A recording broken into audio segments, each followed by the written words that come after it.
Hello, it's me again with a funny hat on. I'm going to demonstrate the combi lift, the big one, C5000, and show you the easiest way to make a turn into racking or into a tight space. Here we're going to make a turn to the right on the big C5000 combi lift. Basically you're turning on the small wheels and it does take a wide swing, as you can see by this video. Even staying over to the left, putting a full lock on, it still won't quite spin around where we want it to go. So as it says on there, it's impossible to make a tight turn turning on the small wheels.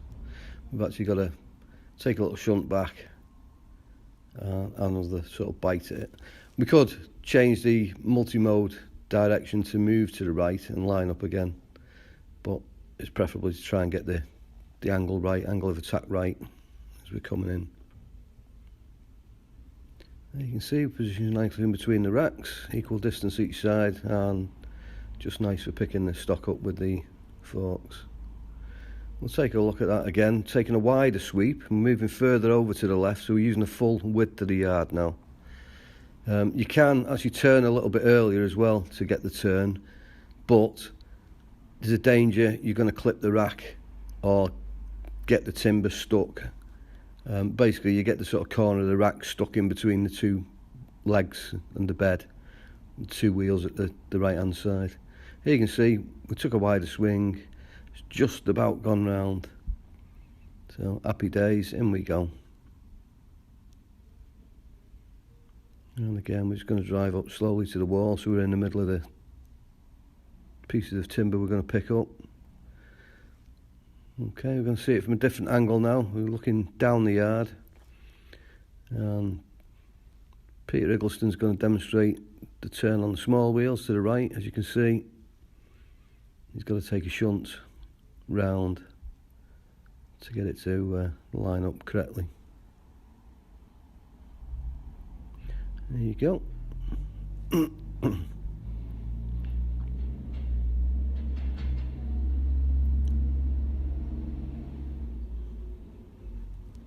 As it says on the video there, obviously when you've got a full pack of timber on and you can't see what the edge of the bed's doing, the situation is actually worse because you can't really judge the turn correctly.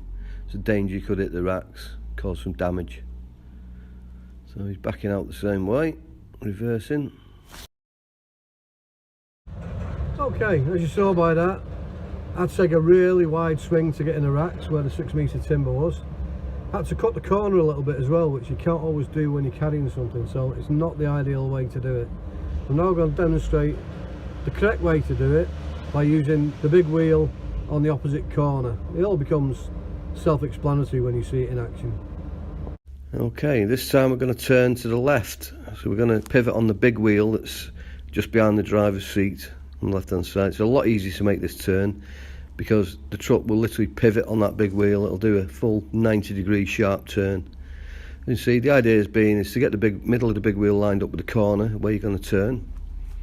Put a full lock on nearly, not quite. If you put too much of a lock on, it'll lock out and kick it out. Just don't quite put a full lock on. Spin it round gently, and as you're coming round, you've got to take the lock off a little bit just to straighten up. If we kept the lock on, we'd crash into the rack, so you just take the lock off a little bit. And then when we're lined up, just drive in nice and steadily.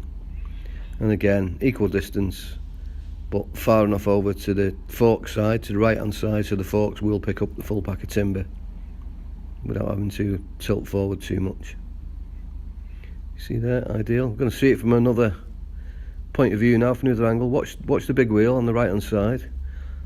You'll see Peter gets it lined up on the corner, puts a near enough full lock on, it'll spin round. And as he's coming round, he's straightening it up a little bit, so it'll go in nice and straight, not do any damage. There we go, that's near enough ideal there, spot on.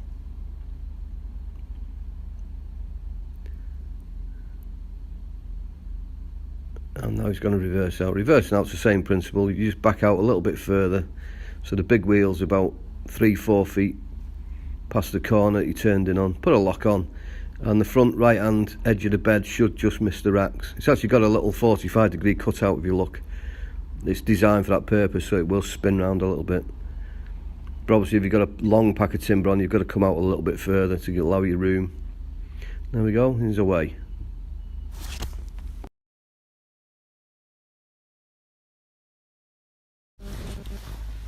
Sometimes we need to get timber out the opposite rack, which involves obviously reversing the truck in. It's exactly the same principle as going in forwards, apart from you've obviously got to watch out a little bit more on the driver's side. You see he's looking round quite a lot, making sure the truck's going to go in straight and he's not going to catch the racks. You clip the rack with the driver's side, you're going to smash a window or potentially damage the engine housing or the exhaust at the back. So you've got to reverse in quite carefully. Same principle, get the wheel lined up on the corner about 3 foot off it, tight lock on, as you come down, straighten up again and just reverse in nice and carefully.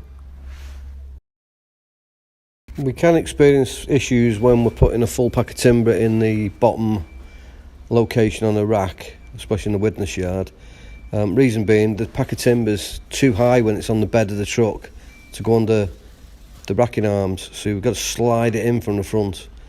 And the idea being is you get it tight to the truck, reach it in a little bit, slide it in by reversing the truck in, then when you're in the right location, reach it back out again, reach the forks in and drive out again. Obviously we've got to watch the height of the pack of timber, both at the top and the bottom, to make sure we clear all the legs and we don't catch anything when we're reversing in.